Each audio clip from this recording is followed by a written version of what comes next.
Okay, folks, I found the Las Vegas Metropolitan Police Department's recount of the Michael Bennett incident and his allegations. And to be honest with you, I'm not buying it, but I'm going to play their response for your hearing.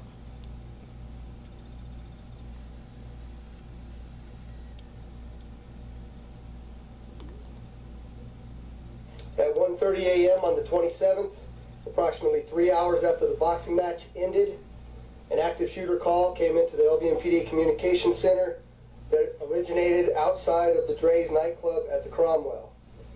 Metro officers immediately responded to the scene and encountered thousands of patrons in the casino and nightclub.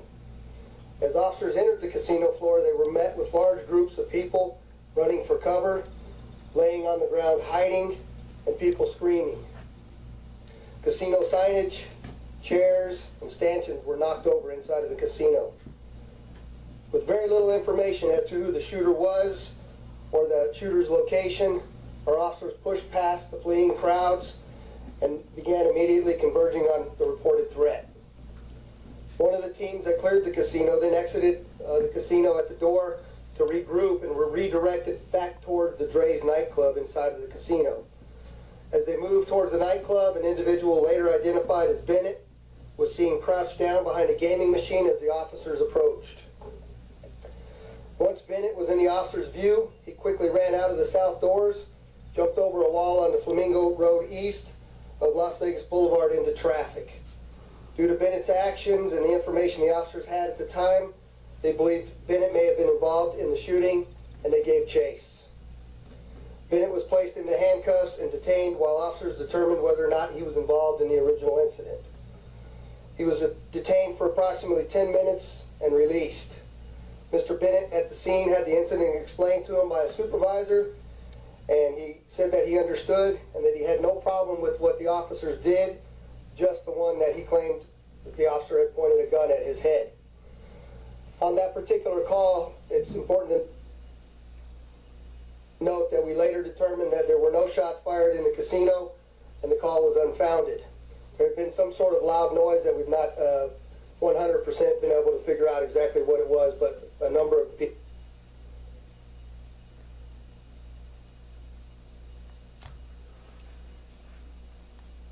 I apologize, folks. It's the streaming is sequence. I believe that a shooting had occurred.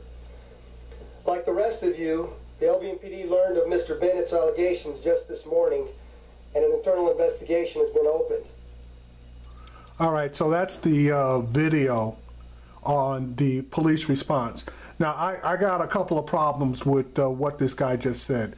Number one, you'll note that I guess their report says that there were hundreds, if not thousands of people within that casino nightclub area, and a lot of them were running. If they were running, why didn't they stop the people that were running? Now, it was a giant mob.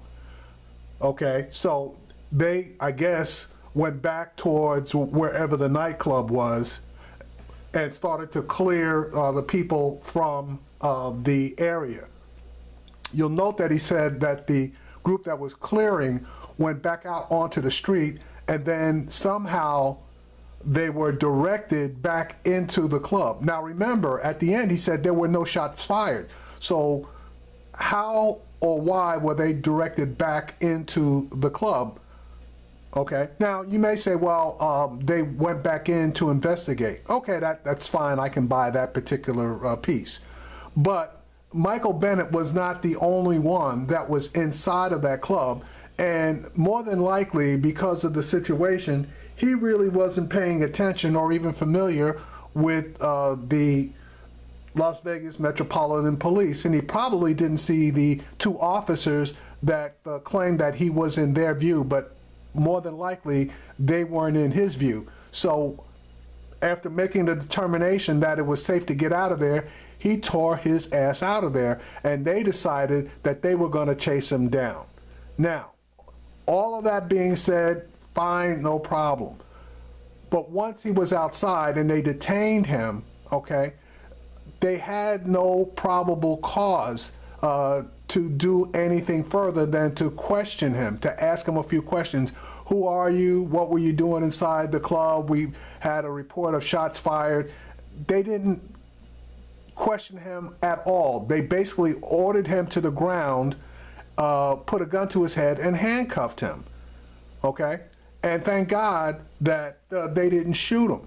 But even further, thank God that he was a person of means and famous, because once his identity was established, they basically, according to Mr. Bennett, didn't even give him an apology for their actions against him. Now, I got to tell you, being in a similar circumstance of police grabbing up the wrong person and at the point of being released, of course you're not going to start screaming blue murder. All you want to do at that point, you know, since you were in fear of your life, is to get the hell out of there. So as far as Mr. Bennett saying he didn't have a problem, you know, I'm not going to buy that. But even if you do buy that, that man was under duress. And once he calmed down and thought about the situation, of course he was going to have a problem. So I just, I'm not buying what the Las Vegas police are trying to sell. And hopefully, you know, the lawsuit, along with all the the body cam footage from the officers that were involved here, is basically going to tell us one way or the other exactly how this went down.